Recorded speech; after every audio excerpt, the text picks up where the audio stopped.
Hey everybody, what's up and welcome back to today's video guys. And today guys, I'm going to be showing you how to delete your PayPal account. This is a very simple thing to do, so make sure to watch this quick and easy video till the very end and follow my steps correctly so you can make sure that this works the same for you and you can do this yourself.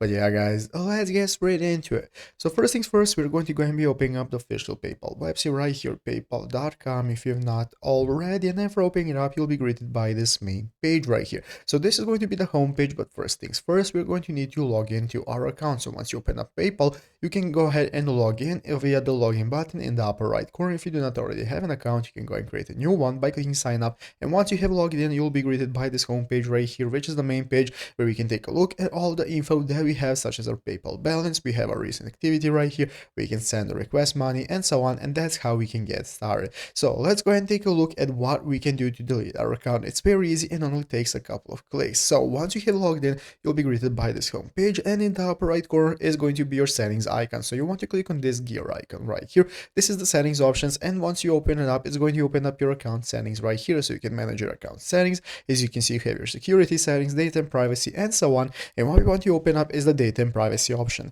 So by clicking on data and privacy right here, it's going to open up this new settings menu where we can take a look at all the options we have for our data and privacy. And if you scroll down guys, there is going to appear an option that says delete your data or close your account. Basically guys, this is going to enable you to delete your account. Your account is no longer going to exist once you do this, so make sure you really want to delete your account and you do not care if it gets deleted. So you can see, you can ask them to delete your data and they're going to close your account. So click that button, continue, and follow all the steps, and that's how you can do it. So I hope this video was helpful. If it was, make sure to leave a like, subscribe to the channel. So guys, thanks for watching, take care, and bye.